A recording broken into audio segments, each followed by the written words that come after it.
যদি আমি তোমাকে বলি টাকা সম্পর্কে তোমাকে যা শেখানো হয়েছে তা ভুল, ধনীরা ভিন্ন নিয়ম মেনে চলে আর দরিদ্ররা, তারা কখনোই নিয়মকানুন জানেই না। কখনো ভেবে দেখেছেন কি কিছু মানুষ অনায়াসে অর্থ উপার্জন করে যখন অন্যরা এগিয়ে যাওয়ার জন্য লড়াই করে? যদি আমি তোমাকে বলি যে টাকার নিয়ম আছে যা ধনীরা কখনো এই বিষয়ে কথা বলে না, তাহলে কি সেই আসল রহস্য? সবাইকে মানি লিডারে স্বাগতম। আজ আমরা মানি বা টাকার সঠিক ব্যবহারের নিয়ম সম্পর্কে আলোচনা করব, যা আমাদের প্রত্যেকের জানাটা খুবই দরকার। Spend less than you earn, আয়ের চেয়ে ব্যয় কম করো। শুনতে সহজ লাগছে তাই না? কিন্তু তুমি অবাক হবে যে কতজন মানুষ এই মৌলিক নীতিকে উপেক্ষা করে। এখানে মূল বিষয় হলো বাজেট। তোমার আয় হিসেব করো আর ব্যয় হিসেব করো এবং নিশ্চিত করো যে দুটোর মধ্যে অলওয়েজ একটা ডিফারেন্স আছে। সেই ডিফারেন্স বা ব্যবধানই তোমার আর্থিক স্বাধীনতার চাবি। পে ইয়োর সেলফ ফার্স্ট, নিজের জন্য খরচ করো। বেশিরভাগ মানুষ বেতন পান আর তাদের টাকা তারা না বুঝেই শেষ করে দেয় বিভিন্ন বিল, খাবার, শপিং, মজা ফুর্তি করে। তারপর যদি কিছু অবশিষ্ট থাকে তারা সঞ্চয় করে। ধনীরা, তারা বিপরীত কাজ করে। তাই তোমার আয়ের একটি অংশ সঞ্চয় বা ইনভেস্ট করে আলাদা করে রাখো। এটিকে তোমার ভবিষ্যতে নিজের জন্য অর্থ সঞ্চয়ের মতো ভাবো। এমনকি এটি তোমার আয়ের মাত্র 10% হলেও যথেষ্ট। Make your money work for you, তোমার টাকাকে তোমার জন্য কাজে লাগাও। গরিব ও মধ্যবিত্ত মানুষ টাকার জন্য কাজ করে, আর ধনীরা, তারা তাদের টাকা কাজে লাগায় বিনিয়োগ, সম্পদ, ব্যবসার মাধ্যমে। এটা ভেবে দেখো, সময়ের সাথে সাথে কে ধনী হয়? যে লোকটি 12 ঘন্টা শিফটে কাজ করে, নাকি যার স্টক, ভাড়া এবং ব্যবসা ঘুমিয়ে থাকা অবস্থায় অর্থ উপার্জন করে? সেভিংস অ্যাকাউন্টে থাকা টাকা নিরাপদ, কিন্তু তা বৃদ্ধি পাচ্ছে না। Stock, real estate, gold, bonds প্রভৃতি সম্পদে বিনিয়োগ করো। লক্ষ্য হলো তোমার টাকাকে কাজে লাগানো, যাতে ঘুমানোর সময় তা বৃদ্ধি পেতে পারে। অ্যাভয়েড ব্যাড ডেবিট, খারাপ ঋণ এড়িয়ে চলো। সব লোন বা ঋণ খারাপ নয়।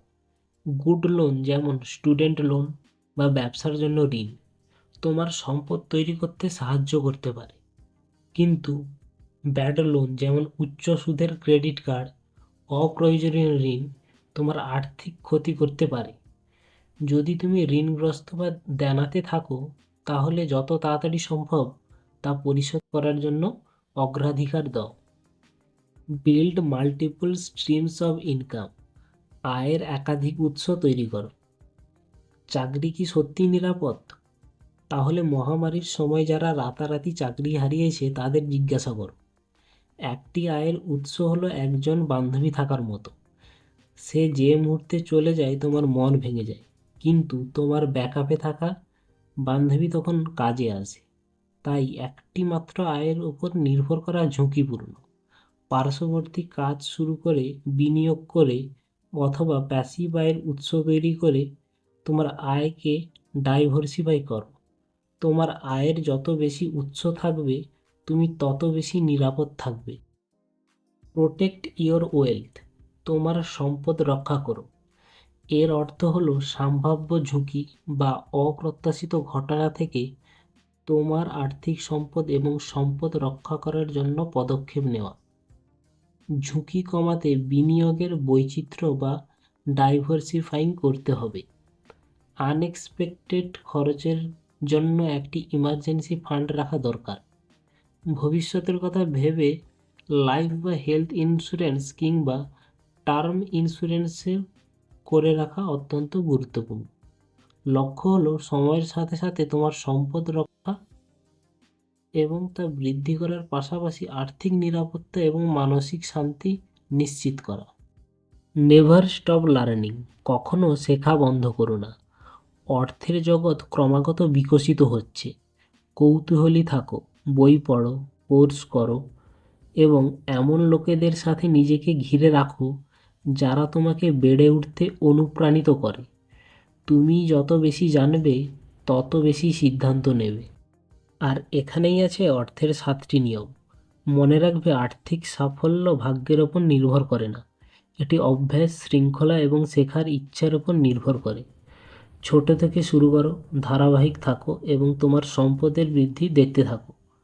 যদি তুমি এই ভিডিওটি হেল্পফুল বলে মনে করো, তাহলে এই ধরনের আরও কন্টেন্টের জন্য লাইক, শেয়ার এবং সাবস্ক্রাইব করতে ভুলো না। পরবর্তী সময় পর্যন্ত তোমার অর্থের ওপর নিয়ন্ত্রণ রাখো এবং তোমার জীবনের ওপর নিয়ন্ত্রণ নাও। শীঘ্রই দেখা হবে।